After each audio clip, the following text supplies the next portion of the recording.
एटा जनपद में सामने आई लव जिहाद की घटना ने हिंदूवादी संगठनों में रोष भर दिया है। विश्व हिंदू परिषद और भारतीय जनता युवा मोर्चा के कार्यकर्ताओं और पदाधिकारियों ने इस संबंध में जिलाधिकारी से आरोपियों के खिलाफ तत्काल कार्रवाई करने की मांग की है। क्या है पूरा मामला, इस रिपोर्ट को देखिए। एटा में लव जिहाद।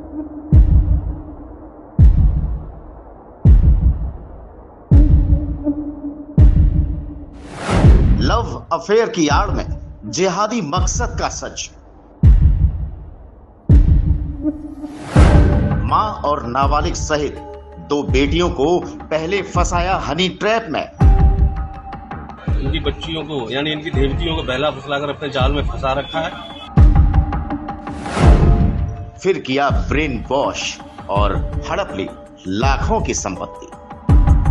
जो मकान की वसीयत उस नाबालिग पुत्र के नाम पर है, उस मकान को बेच दिया गया, फर्जी तरीके से उसका बैनामा करा दिया गया है। सूत्रों की माने तो शहर के एक होटल से खेला गया लव जिहाद का खतरनाक खेल।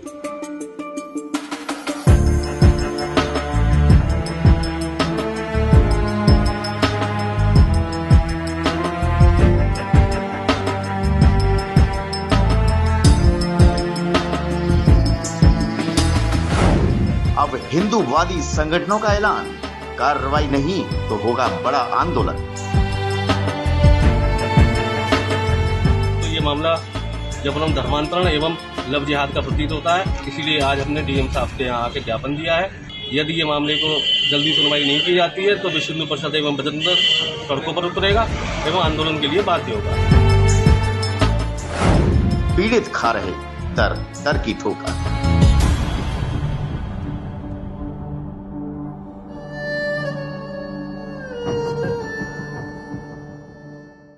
लखीमपुर खीरी की जघन्य जिहादी प्रकरण की आग अभी ठंडी नहीं हुई। इससे पहले एक और जिहादी आग का धुआं एटा जनपद से उड़ रहा है। जी हां, एटा के इस पूरे जिहादी सच को अगर आप जानेंगे तो यकीनन आप हैरान ही नहीं भौचक्के रह जाएंगे कि कितने सुनियोजित तरीके के साथ पहले 2 मासूम लड़कियों को गैर धर्म का युवक अपने जाल में फंसाता है और फिर एक नाबालिग सहित दोनों लड़कियों के जरिए मानसिक अवसाद से ग्रसित उसकी मां को भी अपने भरोसे में लेता है। बता दें कि यह घटना है एटा के नगर कोतवाली क्षेत्र के विजयनगर कॉलोनी की, जहां वर्षों से स्वर्गीय मनोज शर्मा का परिवार रह रहा है। कुछ वर्ष पूर्व मनोज की मृत्यु हो गई, जिसके बाद घर में उनकी पत्नी, 2 मासूम बेटी और एक नाबालिग बेटा है। एक बेटी भी नाबालिग है। इस दौरान पड़ोस के ही रहने वाले गैर मजहब के गुलफाम कुरैशी नाम के युवक ने सोशल मीडिया प्लेटफॉर्म के जरिए दोनों मासूम लड़कियों को पूरे सुनियोजित तरीके के साथ अपने जाल में फंसा लिया। बता दें कि इस पूरे एपिसोड का ताना बाना बुनने का मुख्यालय रहा एटा शहर के कोतवाली क्षेत्र के बस स्टैंड के नजदीक बना एक होटल रेस्टोरेंट, जहां संचालित होता आया लव जिहाद का नेटवर्क। इस नेटवर्क से जुड़े सदस्य बेहद शातिर किस्म के हैं, जिनमें मुख्य आरोपी की पारिवारिक पृष्ठभूमि कई अपराधों से भरी पड़ी है। एटा के लव जिहादी प्रकरण की सच्चाई जब उजागर हुई तो वह होश उड़ा देने वाली थी। आरोपियों ने हनी ट्रैप में फंसाकर न सिर्फ मासूमों की आबरू को तार तार किया है, बल्कि हनी ट्रैप की शिकार दोनों बहनों की मां को भी अपने झांसे में लेकर जालसाजी से लाखों की संपत्ति हड़प ली। आज पीड़ित परिवार न्याय पाने के लिए दर दर की ठोकर खा रहा है। जब इस बड़े जिहादी प्रकरण की सुगबुगाहट शहर से उठी तो यहाँ के हिंदूवादी संगठन हरकत में आ गए। विश्व हिंदू परिषद और भारतीय जनता युवा मोर्चा के पदाधिकारियों ने कलेक्ट्रेट पहुंचकर जिलाधिकारी को पूरे मामले से अवगत कराते हुए आरोपियों की तत्काल गिरफ्तारी और सख्त कार्रवाई की मांग उठाई है। बता दें कि नगलाबरी के रहने वाले लव जिहाद की शिकार दोनों बहनों के वयोवृद्ध नाना रमन प्रकाश शर्मा और उसके मामा ने हिंदूवादी नेताओं के साथ कलेक्ट्रेट पहुंचकर अपना दर्द एटा के तेज तर्रार जिलाधिकारी से बयां किया। तो जिलाधिकारी एटा ने उन्हें इस मामले में प्रभावी कार्रवाई करने के लिए आश्वासित किया है, उन्हें भरोसा दिलाया है।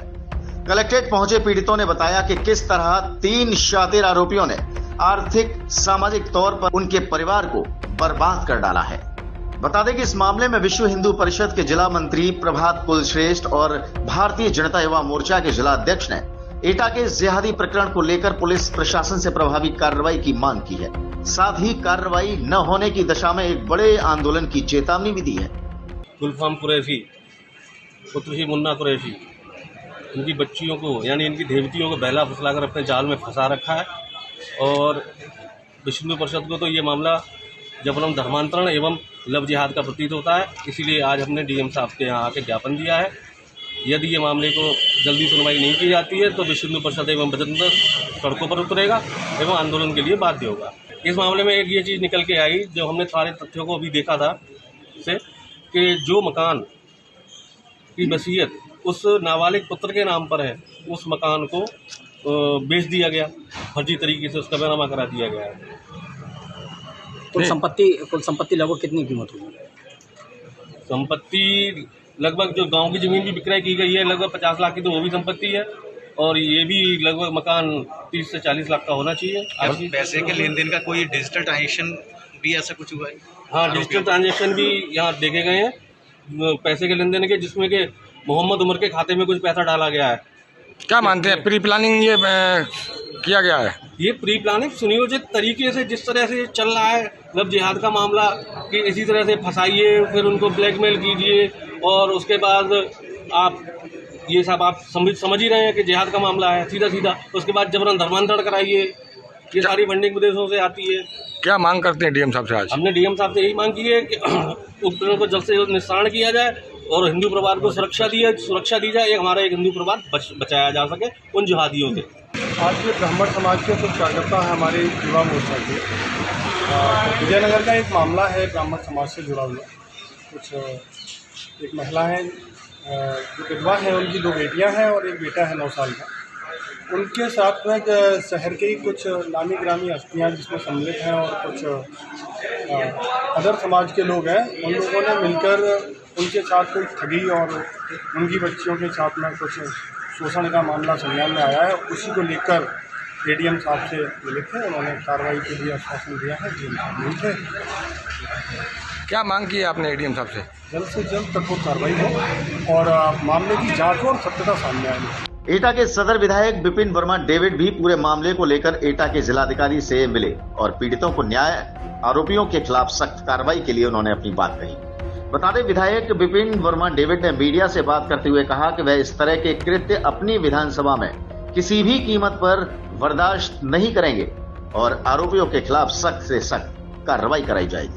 अभी ये विषय संज्ञान में आया है, मैं इसकी पूर्ण जानकारी कर रहा हूँ और आपको आश्वस्त करता हूँ, यदि किसी परिवार के साथ किसी ने गलत नियति के साथ उस परिवार के साथ गलत करने का प्रयास किया है तो उसको दंड मिलेगा और समाज रूप से उसको न्याय दिया जाएगा उस परिवार को।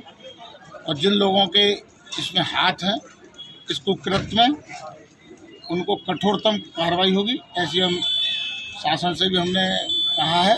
और हम आपको भी आश्वस्त करते हैं कि मेरी विधानसभा के अंदर इस तरीके के कृत्य बिल्कुल भी बर्दाश्त नहीं किए जाएंगे। इस बात का पूरा आश्वस्त है। डीएम साहब से अभी इस मामले में बातचीत हुई है, कोई आश्वासन? वार्तालाप क्रम में जारी है और चीज़ें अभी जांच के दायरे में हैं और जांच के बाद इस विषय पर कार्रवाई आपको सामने कराएगी। बहरहाल इस पूरे नेटवर्क के संचालन में जिस होटल का दरअसल जिक्र किया जा रहा है, सूत्र बताते हैं कि वहां वर्षों से ये नेटवर्क संचालित हो रहा है। हैरानी वाली बात यह है कि बेहद सुनियोजित तरीके से घटित हुए इस प्रकरण में 3 प्रमुख किरदार हैं जिनकी भूमिकाएं भी अलग अलग हैं। लेकिन यह तय है, यदि एटा के डीएम एसएसपी इस पूरे प्रकरण को लेकर पूरी गंभीरता से जांच कराएं तो बेहद चौंकाने वाले तथ्य और भी मामले उजागर हो सकते हैं। Bureau report, G9 news.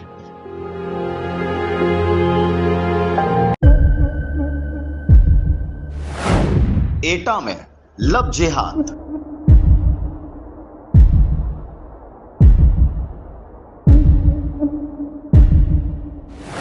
Love affair की आड़ में जिहादी मकसद का सच। मां और नाबालिग सहित 2 बेटियों को पहले फंसाया हनी ट्रैप में। इनकी बच्चियों को यानी इनकी देवतियों को बहला फुसलाकर अपने जाल में फंसा रखा है। फिर किया ब्रेन वॉश और हड़प ली लाखों की संपत्ति। जो मकान की वसीयत उस नाबालिग पुत्र के नाम पर है, उस मकान को बेच दिया गया, फर्जी तरीके से उसका बैनामा करा दिया गया है। सूत्रों की माने तो शहर के एक होटल से खेला गया लव जिहाद का खतरनाक खेल।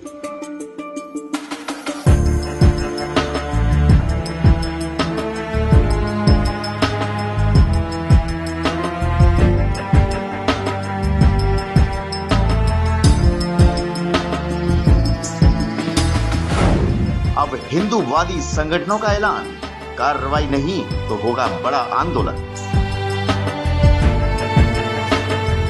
तो ये मामला जबरन धर्मांतरण एवं लव जिहाद का प्रतीत होता है, इसीलिए आज हमने डीएम साहब के यहाँ आके ज्ञापन दिया है। यदि ये मामले को जल्दी सुनवाई नहीं की जाती है तो विश्व हिंदू परिषद एवं बजरंग दल सड़कों पर उतरेगा एवं आंदोलन के लिए बाध्य होगा। पीड़ित खा रहे दर दर की ठोकर।